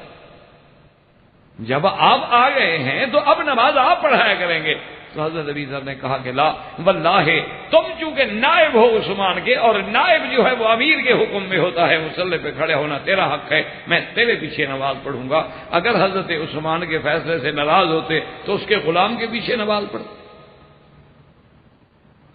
اور اسی طرح اصل وجہ اس کی کیا تھی؟ اس کی وجہ ایک دفعہ یہ تھی کہ ایک دفعہ حضرت ابی ذر غزوے میں پیچھے رہ گئے، تو جب آپ کافی لیٹ ہو گئے، حضور کے دل میں روز دعا ہو کہ اللہ کرے ابو ذر آ جائے، ابی ذر آ جائے، ابی ذر آ جائے۔ تو تھوڑی ایک دفعہ حضور بیٹھے ہوئے تھے، دور سے مٹی اڑتی ہوئی دیکھی، تو آپ نے فرمایا کون ابا ذر؟ آپ نے فرمایا ہو جائے ابی ذر ہو جائے، اللہ کرے ابی ذر ہو، یعنی ایسے جملے اس وقت کہے جاتے ہیں جب تیقن ہو۔ تو تھوڑی دیر گزری تو ابو ذر ہی تھے، ابو ذر رضی اللہ تعالیٰ عنہ حاضر ہوئے، آ کے سلام کیا، انہوں نے کہا حضور میری تو اونٹنی ایسے بیچاری معذور ہو گئی تھی، میں سفر کے قابل نہیں تھا تو میں بڑی مشکل سے لیٹ ہو گیا۔ آپ نے فرمایا اچھا تعیش وحدہ وتحیا وحدہ وتموت وحدہ، کہ ابی ذر ماشاء اللہ تمہاری تو بابا طبیعت ہی ایسی ہے، تم کھاتے بھی الگ ہو، رہتے بھی الگ ہو، موت بھی تمہیں الگ ہی ہے۔ تو اصل تو یہ حضور کی دعا تھی کہ آپ مقام ربضہ میں ہیں، مدینے سے دور بیٹھے، حالانکہ حضرت عثمان ہر ہفتے وہاں آدمی بھیجتے حضرت ابی ذر کی ضروریات کے لیے، لیکن وہ مانگتے نہیں۔ اور خدا کی شان ہے حضور کی دعا اسی طرح منظور ہوئی جیسے حضور کی زبان مبارک سے نکلی تھی کہ جب موت کی گھڑی آئی تو ایک بندہ بھی نہیں ماں سوا بیوی کے ابی ذر کے پاس رضی اللہ تعالیٰ۔ اور حضرت ابی ذر نے وصیت کی، فرمایا کہ دیکھو اب میں فوت ہو رہا ہوں تو بہرحال میرا کوئی آ جائے تو ٹھیک ہے نا، تو مجھے تم ہی غسل دے دینا، تم ہی مجھے کفن پہنا دینا، اور چارپائی گھسیٹ کے سڑک پہ رکھ دینا، اور کھڑے ہو کے اعلان کر دینا کہ ہذا ابی ذر صاحب رسول اللہ، کہ اللہ میاں ہے تیرے نبی کا صحابی ہے، اب اس کی کوئی جنازہ پڑھنے والا آ گیا تو آ گیا، نہ آئے تو نہ آئے، مجھے تو نبی پاک نے کہا تھا تو نے اکیلا مرنا ہے، میں اکیلا تو مر رہا۔ تو بیوی صاحبہ نے عمل کیا، خدا کی شان ہے کہ جوں اعلان کیا دیکھا تو گھوڑ سوار آ رہے ہیں، بیوی حیران ہوگی کہ کون ہے، جب قریب آئے تو کلہم اصحاب رسول اللہ، حضور کے صحابہ کی ایک جماعت لشکر آ رہا ہے، انہوں نے آ کے حضرت ابو ذر کا جنازہ پڑھا اور مقام ربضہ میں دفن کیا۔ اس میں نہ حضرت معاویہ کی کوئی زیادتی تھی، نہ نعوذ باللہ حضرت عثمان کی کوئی زیادتی تھی، یہ بھی محض ایک الزام ہے۔ اور اسی طرح ایک الزام ان پر یہ بھی ہے کہ حضرت عبادہ ابن صامت رضی اللہ تعالی عنہ نے ایک دفعہ حضرت معاویہ پہ اعتراض کیا اور حضرت عثمان نے ان کو شام سے نکال دیا، بجائے اس کے کہ اس کو ہدایت کرتے حضرت معاویہ کو کہ ان کا ماتحت تھا، ان کا بنایا ہوا گورنر تھا، اس کو تاکید کرتے بھی عبادہ ابن صامت صحابی ہے رسول اللہ کا اور تم اس کو ڈانٹ رہے ہو۔ تو حضرت معاویہ کو ڈانٹنے کے بجائے یعنی عبادہ ابن صامت کو حکم دیا کہ شام سے نکال دو۔ اور یہ بات بھی بالکل غلط، یہ بھی محض تھا۔ اصل بات یہ واقعہ یہ ہے کہ جب جنگ ہوئی اور وہ جنگ علی صفد البحر جو دریاؤں پہ کشتیوں پہ لڑی گئی، جس کے بارے میں حضور نے فرمایا تھا کہ اس میں شریک ہونے والے لوگ جو ہیں وہ مقام بدر کے بدریوں کی طرح ہوں گے، اور جس میں حرام بنت ملحان ایک عورت ہے، انہوں نے کہا یا رسول اللہ میرے لیے بھی دعا کریں، اللہ مجھے بھی اس جنگ میں شہید کر دے۔ اس وقت تو عورتوں کا بھی جذبہ ہوتا تھا نا، آج جو ہمیں ہے وہ آپ کو پتا ہے، آج تو ہمیں یہی جذبہ ہے کہ بستر اچھا ہو، کمرہ ٹھیک ٹھاک ہو، اے سی فرسٹ کلاس چلتا ہو، آواز نہ کرتا ہو۔ انا للہ و انا الیہ راجعون۔ جب سے کراہیت الموت آ گئی تو مسلمانوں پہ پھر ایسی بلائیں اور ابتلا تو آتے رہے۔ جب مسلمان موت کی آنکھوں میں آنکھیں ڈالتا تھا دشمن کی طاقت ہی نہیں تھی کہ مسلمانوں کی طرف دیکھے۔ اب جب ہم موت سے ڈر گئے، دولت پیاری ہو گئی، آرام پیارا ہو گیا، پھر تو یہ نتیجہ ہوگا جو آپ دیکھ رہے ہیں پوری دنیا میں کہ پورے عالم میں عالم اسلام کے مسلمانوں پہ ایک ابتلا کا دور گزر رہا۔ اب جناب بہرحال تو وہ جنگ ہو گئی بڑے مال آئے. حضرت عبادت بن الصامت بیٹھے ہوئے تھے ایک جگہ پر, تو دیکھا کہ چند آدمی جو ہیں خچروں پہ مال لاتے ہوئے گزر رہے ہیں, تو انہوں نے روکا, انہوں نے کہا ادھر آؤ. رک گئے. انہوں نے کہا یہ کیا ہے؟ انہوں نے کہا مال ہے. انہوں نے کہا اتنا مال کہاں سے ملا ہے؟ انہوں نے کہا حضرت معاویہ نے دیا. انہوں نے کہا جاؤ حج کرو, ہمیں تو حج کے خرچے کے لیے دیا ہے. انہوں نے کہا اتنا مال جو گدھے پہ لدے ہوئے جا رہے ہو, 3-4 گدھے لدے ہوئے ہیں, سارے سے تم حج کرو گے؟ انہوں نے کہا حضرت امیر معاویہ نے دیا ہے, ہم نے چوری تو نہیں کی. انہوں نے کہا نہیں, واپس چلو. کہا جی چلو. واپس لے کے آ گئے. حضرت معاویہ رضی اللہ تعالیٰ عنہ بیٹھے تھے اور ان سے آ کے کہا کہ یا امیر حضرت معاویہ, عجیب بات ہے, اتنے لوگوں کو 3-4 بندوں کو اتنا مال آپ نے دے دیا ہے. آپ کو یاد نہیں کہ حضور صلی اللہ علیہ وسلم نے فرمایا تھا کہ واللہ خدا کی قسم ہے, اموال غنیمت میں سے ما سوائے خمس کے ہمارے لیے کوئی حق نہیں ہے, اور خمس بھی تو رد الیکم, وہ بھی میں تم لوگوں پہ خرچ کر دیتا ہوں, اور تم ان کو 2-3 آدمی اتنا مال دے رہے ہیں. حضرت معاویہ رضی اللہ تعالیٰ عنہ نے عرض کیا, انہوں نے کہا حضرت آپ اصحاب رسول ہیں, اب میرے آنکھوں پہ سوال یہ ہے کہ اب اللہ نے مال جو زیادہ دیا ہے تو ہم بھی تو لوگوں کو زیادہ دیں گے نا. تو انہوں نے کہا کہ نہیں حضرت یہ نہیں. انہوں نے کہا اچھا ایسا کریں, مہربانی فرمائیں کہ آج کے بعد یہ تمام مالی ذمہ داری جو ہے وہ آپ کے سپرد, خدا کے لیے مجھے اس سے چھڑائیں. میری طبیعت ہے, میں قریشی آدمی ہوں, میرے پاس مال ہو تو میں کہتا ہوں لٹا دو, سب کا سب دے دو, تو لہذا یہ ذمہ داری آپ لے لیں. تو حضرت عبادت بن الصامت کو آپ نے گویا وزیر خزانہ بنایا, ابو امامہ اور ابی الدرداء رضی اللہ تعالیٰ عنہ ان کے معاون بنائے, اور ساری زندگی عبادت بن الصامت وہاں رہے ہیں. شام میں فوت ہوئے, وہیں دفن ہوئے, ان کو تو نکالا ہی نہیں گیا. لیکن اتنا بڑا الزام سیدنا عثمان رضی اللہ تعالیٰ عنہ پہ, وہ تو نکلے ہی نہیں شام سے, ان کی تو وفات ہی وہی ہوئی ہے, دفن بھی وہی ہوئی. تو یہ الزام بھی کوئی اپنے اندر حقیقت نہیں رکھتا, محض ایک الزام. اور اسی طرح سیدنا عثمان رضی اللہ تعالیٰ عنہ پہ ایک بہت بڑا الزام ہے. وہ کہتے ہیں جی حضرت عبداللہ ابن عمر سے انہوں نے قصاص نہیں لیا.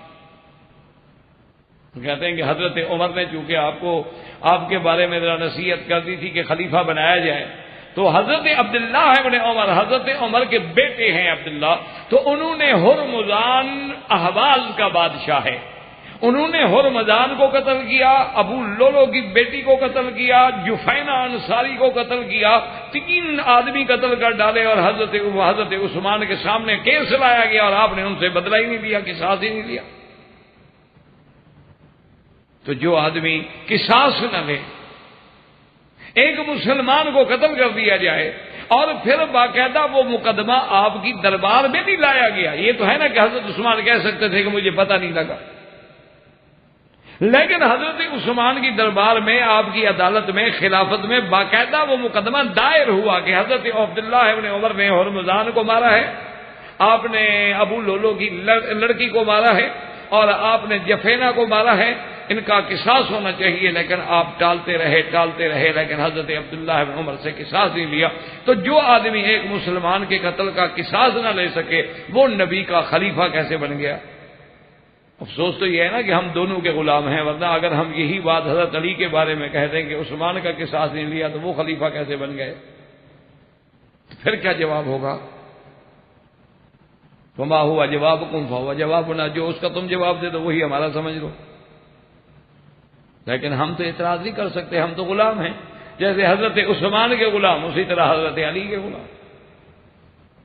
تو اصل وجہ یہ ہے, اب بات کو سنیں اور سمجھیں کہ اس میں بھی حضرت عثمان کی غلطی نہیں ہے. یہ ہرمزان کون ہے؟ پہلے بات کو سمجھیے. یہ احواز کے علاقے کا, اپنے علاقے کی سلطنت کا بادشاہ تھا, یہ اسلام کا بڑا دشمن تھا. حضرت عمر کے زمانے میں یہ گرفتار ہو کے حضرت عمر کی دربار میں آیا, اور حضرت عمر اتنے جلال میں تھے کہ اگر یہ مسجد نہ ہوتی تو اسی وقت گردن اڑا دیتے. لیکن آخر بادشاہ تھا, دماغ تھا, عقل تھا, فہم تھا, سمجھدار آدمی تھا, تیز آدمی تھا.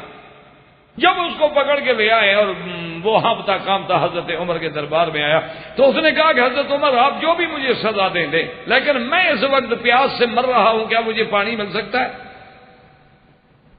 حضرت عمر نے غصے میں کہا کہ لے آؤ پانی پلاؤ اس کو. تو پانی آ گیا. جب پانی آ گیا تو اس نے پیالہ ہاتھ میں لیا پانی کا اور دیکھا کہ حضرت عمر کی آنکھیں تو اسی طرح جلال برسا رہی ہیں.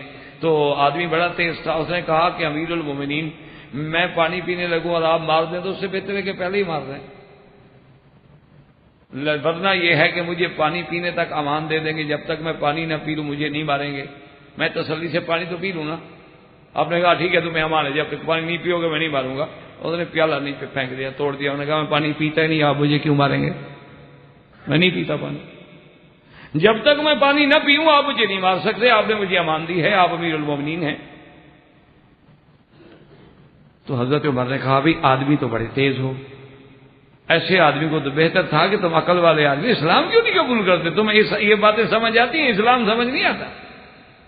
تو اس نے کہا کہ میں اسلام قبول کرتا ہوں. وہ مسلمان ہو گیا اور اپنی مقام کو باقی رکھنے کے لیے، لیکن اندر سے مسلمان نہیں ہوا. ابو لولو جو قاتل ہے سیدنا عمر کا، اس ابو لولو کو تیار کرنے والا یہی ہرمزان. ہرمزان ابو لولو کی لڑکی اور جفینہ یہ انصاری ہے، یہ سب سازش میں شریک ہیں.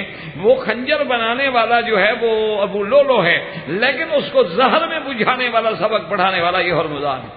اس نے کہا کہ حضرت عمر کا لوگوں میں بڑا دبدبا ہے، آپ پہ حملہ کرنا آسان نہیں ہوگا، اس لیے اس خنجر کو اتنے دن زہر میں بجھایا کرو تاکہ کم از کم اگر بدن کو لگ بھی جائے تو زیادہ اثر نہ کر سکے، زہر تو اندر چلی جائے گی نا، زہر سے تو مر جائیں گے نا.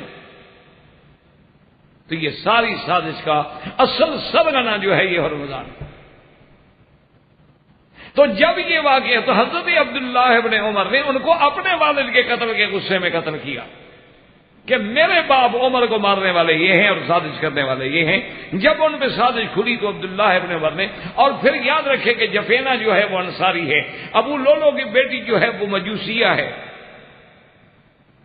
تو اس کا قتل کرنے میں تو قصاص ہو ہی نہیں سکتا. لا یقتل المسلم والکافر، مسلمان کو کسی کافر کے بدلے میں قتل نہیں کیا جائے گا، زیادہ سے زیادہ دیت ہو جائے گی. اچھا، ہرمزان کے بارے میں یہ ہے کہ بظاہر چونکہ وہ مسلمان تھا تو حضرت عثمان نے کہا کہ ٹھیک ہے، ہرمزان کے جو رشتہ دار یہاں موجود ہیں لیکن اس کے باقی بھی تو ورثاء ہیں، تمام ورثاء کو اس کے علاقوں سے بلایا جائے یا ان سے پوچھا جائے کہ وہ قصاص چاہتے ہیں یا دیت چاہتے ہیں. اور یہ شریعت کا مسئلہ ہے کہ اگر مسلمان بھی قتل ہو جائے اور 4 وارث ہیں اور ایک کہے کہ جی میں قصاص نہیں چاہتا دیت چاہتا ہوں، تو اب قتل نہیں ہوگا، قصاص نہیں ہوگا. تو چونکہ باقی رشتہ دار راضی نہ ہوئے اور یعنی قصاص کے لیے، تو حضرت عثمان نے دیت کا فیصلہ کیا اور ان کی دیت ادا کر دی گئی. تو حضرت عثمان کا یہ فیصلہ تو عین شریعت رسول اللہ کے مطابق ہے، یہ تھوڑا ہے کہ انہوں نے حضرت عبداللہ ابن عمر کو معاف کر دیا. اسی طرح حضرت عثمان پہ ایک الزام یہ بھی لگاتے ہیں کہ ولید ابن عقبہ نے شراب پی اور آپ نے حد نہیں ماری. اور اس کا قصہ یہ گھڑتے ہیں کہ اس کو آپ نے امیر بنا کے بھیجا تھا اور ایک دن وہ شراب کے نشے میں اتنا دھت تھا کہ اسی حالت میں فجر کی نماز پڑھانے کے لیے آ گیا. تو 2 رکعتوں کے بجائے اس نے 4 رکعت فجر کی نماز پڑھا دی اور سلام پھیر کے کہنے لگا کہ حل ازیدکم، چاہو تو اور پڑھاؤں. تو اس کی شکایت حضرت عثمان کو آئی. حضرت عثمان نے تحقیق کی، ان لوگوں کو بلایا. ایک نے کہا کہ میں نے سنا ہے کہ شراب پیتے ہیں، اور ایک نے کہا کہ میں نے شراب پیتے ہوئے تو نہیں دیکھا، بل یا تقیہ شراب کی قید کی تھی. قید یبغی تو شراب تھا اس میں. آپ نے کہا کہ اگر تقیہ مانا نہ شریبہ، اس کا مطلب ہے کہ اس نے پیا تھا تو تبھی کہے گی نا. حضرت عثمان نے کہا، لیکن حضرت عثمان نے کہا کہ میں جلدی نہیں کرتا، اگر صرف 2-4 آدمیوں کو کہنے پہ اپنے گورنروں کو میں سزا دینی شروع کر دوں پھر میرا نظام تو چل جائے گا پوری دنیا میں. آپ نے خصوصی وفد بھیجا، انہوں نے جا کے تحقیق کی کہ خفیہ طور پہ انکوائری کرو، پتہ کرو کہ ولید شراب پیتا ہے اور یہ واقع حق ہے. انہوں نے آ کے کہا کہ حضرت یہ وہ لوگ ہیں جن نے ولید نے جن کا کام نہیں کیا. انہوں نے حضرت ولید پہ الزام لگا دیا، وہ نہ تو شراب پیتے ہیں اور نہ انہوں نے کبھی ایسی حرکت کی ہے. یہ تو مسجد کی بات ہے کہ نماز پڑھا رہے ہوں تو سارے نمازی جانتے ہوں، وہاں تو ایک بندہ بھی یہ گواہی نہیں دیتا.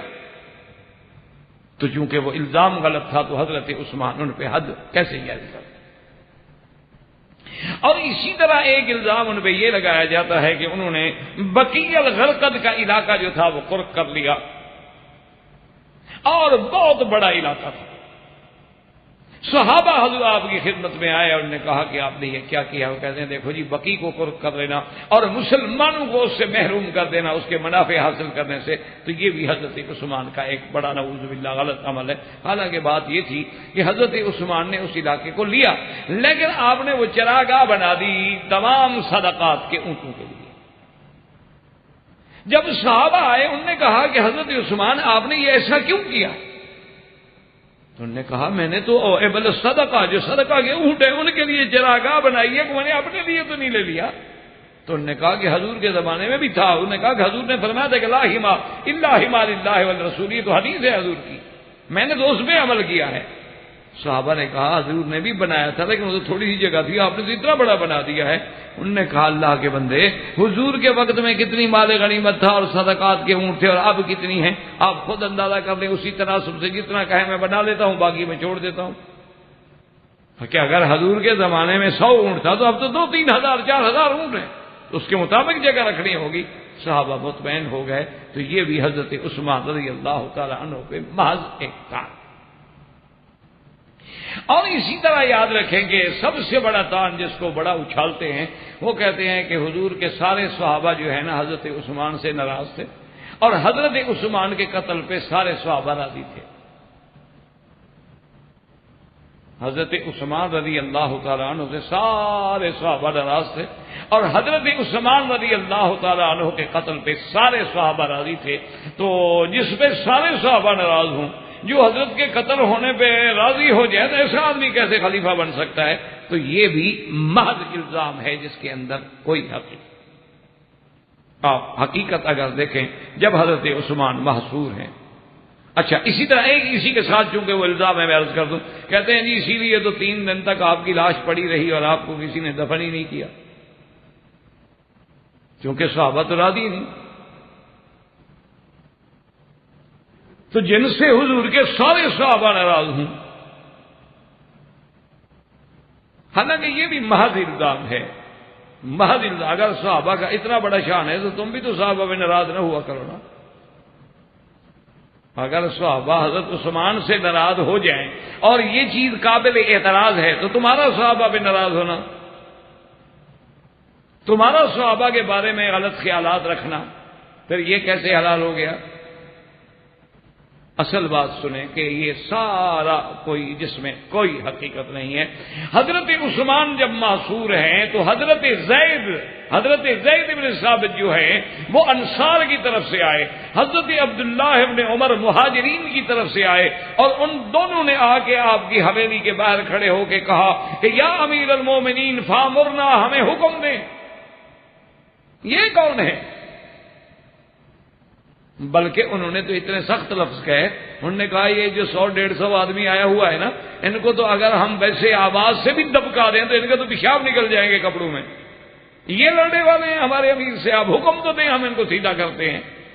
آپ میں حضور کے شہر میں خون ریزی کی اجازت نہیں دے سکتا، یہ حضور کا محبوب شہر ہے مدینہ، اس میں میں ابتدا کروں خون کی؟ اس کے بعد جو آپ کے اپنے غلام تھے، آپ کے اپنے عبید تھے، آپ کی اپنی ذاتی بھی تو بہت بڑا فوج تھی، وہ آئے، انہوں نے کہا حضور ہمیں حکم دے۔ فرمایا خبردار، اگر مجھ سے محبت کرتے ہو تو کبھی ہاتھ نہ اٹھانا تلوار پہ، اپنی تلواروں کو بند کر لو اور گھروں میں بیٹھ جاؤ۔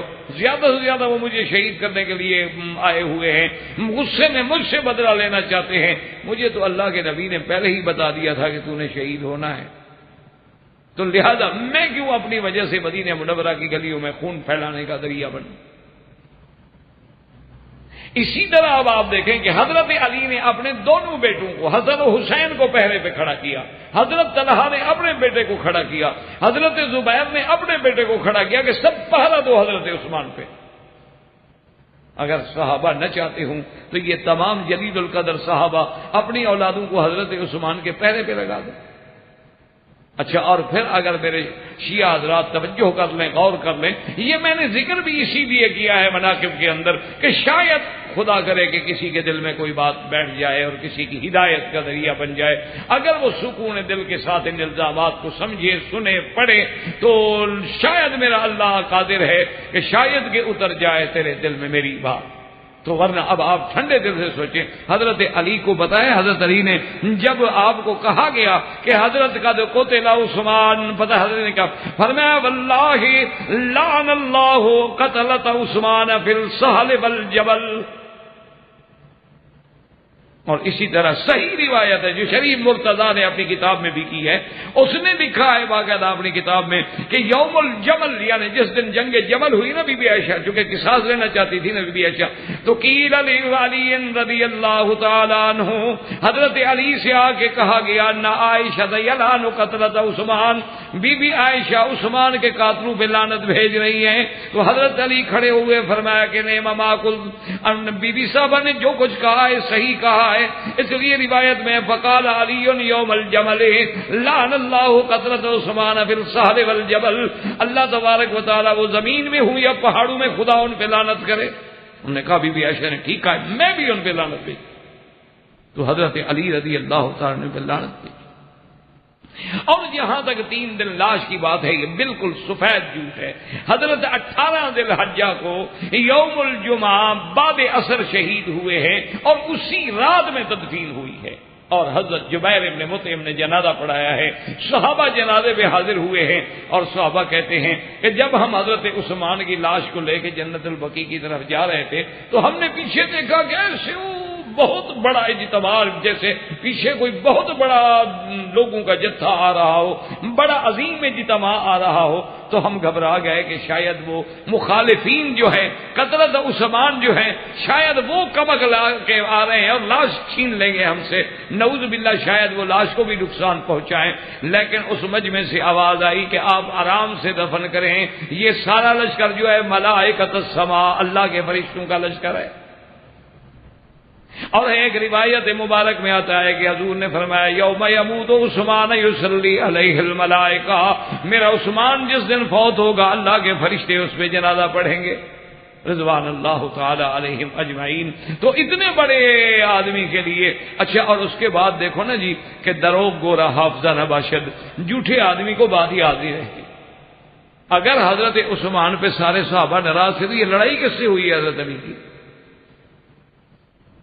اللہ کے بندو، حضرت علی کی جو لڑائی ہوئی ہے، آپ کہتے ہیں بی بی عائشہ مقابلے پہ آ گئی، بی بی عائشہ مقابلے پہ آ گئی، یوم جمل لڑائی ہو گئی، یوم صفین لڑائی ہو گئی اور 10,000 صحابہ شہید ہو گئے. کیوں ہوئی تھی یہ لڑائی؟ مسئلہ تو عثمان کا بدلہ لینا تھا نا. تو عثمان کو تو صحابہ چاہتے نہیں تھے، ان کے لیے جانے کیوں دے رہے ہیں رضوان اللہ علیہم اجمعین. تو یہ بھی ایک سراسر جھوٹ ہے. اچھا اسی طرح ایک اور تان بھی کرتے ہیں، کہتے ہیں کہ دیکھو جی حضرت عثمان نے خالف رسول اللہ صلی اللہ علیہ وسلم، حضرت عثمان نے نعوذ باللہ حضور کی مخالفت کی کہ حضور نے مینا عرفات میں 2 رکعتیں نماز پڑھی ہیں، لیکن حضرت عثمان نے مینا عرفات میں 4 رکعت نماز پڑھی. کہتے ہیں حضور کی مخالفت کی. جب حضور کی مخالفت کی تو خلیفہ راشد کیسے بن گئے؟ حالانکہ اگر آپ دیکھیں تو امام احمد ابن حنبل رحمۃ اللہ علیہ، اسی طرح آیا امام طحاوی نے، اسی طرح ابن عبد البر نے، سب نے اپنی کتابوں میں لکھا ہے کہ جب حضرت عثمان رضی اللہ تعالیٰ عنہ مینا میں عرفات میں 4 رکعتیں پڑھی تو صحابہ نے اعتراض کیا کہ آپ نے کیسے 4 رکعتیں پڑھی ہیں، حالانکہ حضور صلی اللہ علیہ وسلم نے تو 2 رکعتیں پڑھی. حضرت عثمان نے کہا انی تعالت بمکہ تھا، آپ نے فرمایا کہ لوگوں تمہیں پتہ نہیں کہ میں نے مکے میں شادی کر دی ہے، اب مکے میں میرا گھر بن گیا ہے. اور حضور نے فرمایا کہ جو مکے میں جن کا گھر ہے وہ تو مسافر نہیں ہیں، ان کو تو نماز پوری پڑھنی ہوگی. حضور تو مدینے سے تشریف لائے تھے. فسکت اصحاب رسول اللہ، تمام صحابہ مطمئن ہو کے چپ ہو گئے. تو یہ بھی تان ہے جس کی کوئی حقیقت نہیں ہے، ورنہ تو خلیفہ راشد کا عمل جو ہے وہ بھی سنت رسول اللہ ہوتی ہے. علیکم سنتی و سنت الخلفاء الراشدین المہدیین تمسکوا بها وعضوا علیہا بالنواجذ ایاکم ومحدثات الامور کل محدثۃ بدعہ وکل بدعۃ ضلالہ وفی روایۃ کل ضلالۃ فی النار. اللہ تبارک و تعالی ہمارا کہنا آپ کا سننا قبول منظور فرمائے. انشاءاللہ اب اللہ کو منظور ہے تو آئندہ درس میں مناقب سیدنا علی رضی اللہ تعالی عنہ سے ابتدا ہوگی. اللہم صلی علی سیدنا محمد وعلی آل سیدنا محمد کما صلیت علی ابراہیم وعلی آل ابراہیم فی العالمین انک حمید مجید. احباب کرام، اس کے بعد اب آپ اس مبارک سلسلے کی CD نمبر 18 سماعت فرمائیں۔